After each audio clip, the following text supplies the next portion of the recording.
Good day mga ka-soilmate. It's our Lucas again from Langley, BC.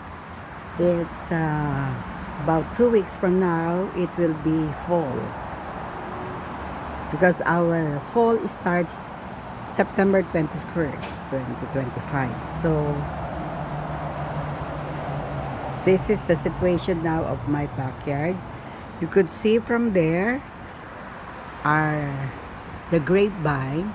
They have plenty of grapes available for picking. But no one picks except for the birds. Kami, nagpicking na kami pero marami pa rin. Pinro na namin yung mga leaves but we cannot consume. Our friends have also their own grapevines because planting grapes is both something you can consume, at the same time you will enjoy the beauty. It has aesthetic beauty, no? So yan, these are all the remaining plants. The autumn joy, unimus, fern, sedum, my daisies are there, my roses are there, and the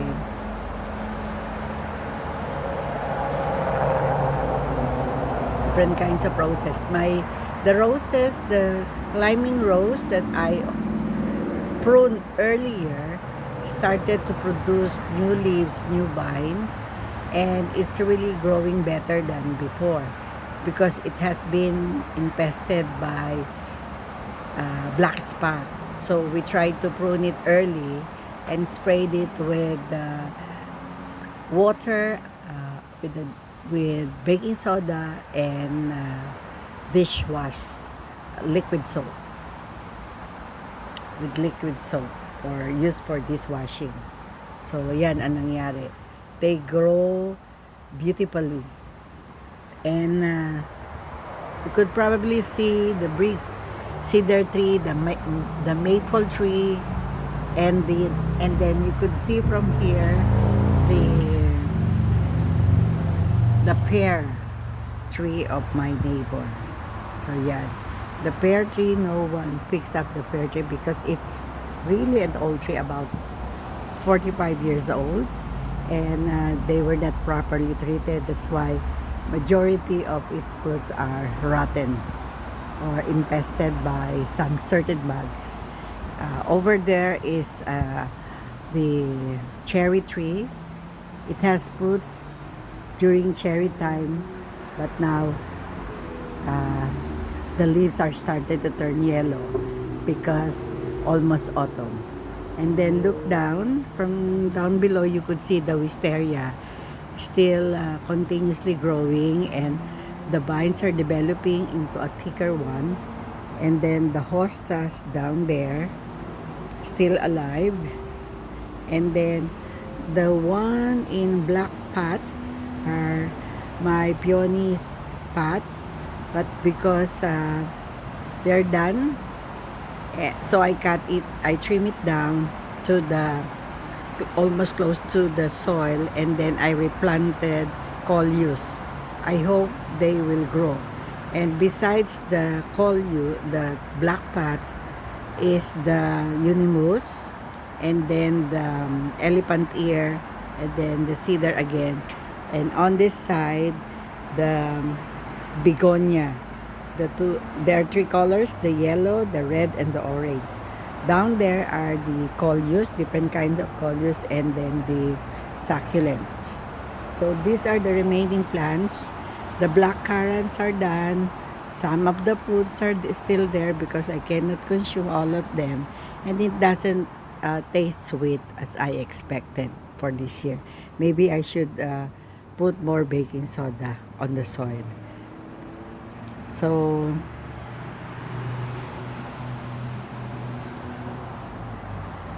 medyo a little bit gloomy, and I'm a little bit sad kasi nga sooner or later all of this green will turn white because of the winter snow.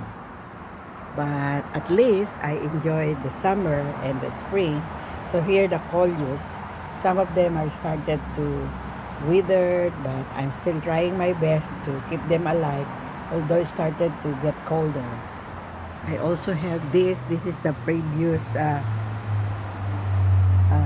aquarium of my daughter, but I put it into plant cage because some of the fish died in the process, and it's really expensive to maintain two big aquarium inside the house.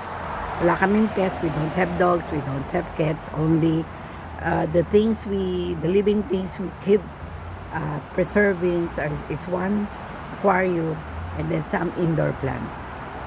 So my strawberry down there is still growing. Some of them still have roots. My vegetable garden still there.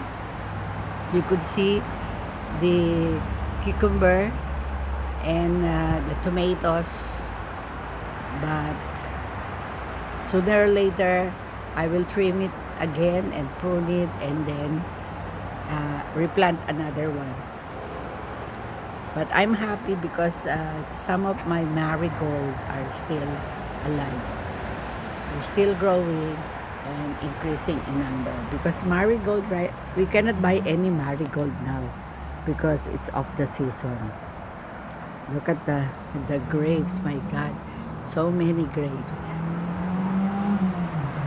Because some of my neighbor, when you offer them to pick some grapes, they would not like, because this place is mostly inhabited by old people, and so they eat less sugar, and grapes have high sugar, so they would say no. And I remember when I picked apples from one of my friends and then offered to my neighbor some of the newly picked apples, very fresh, very crispy. But then they said no because it's high on sugar. But I'm a borderline in terms of high glucose in my blood, but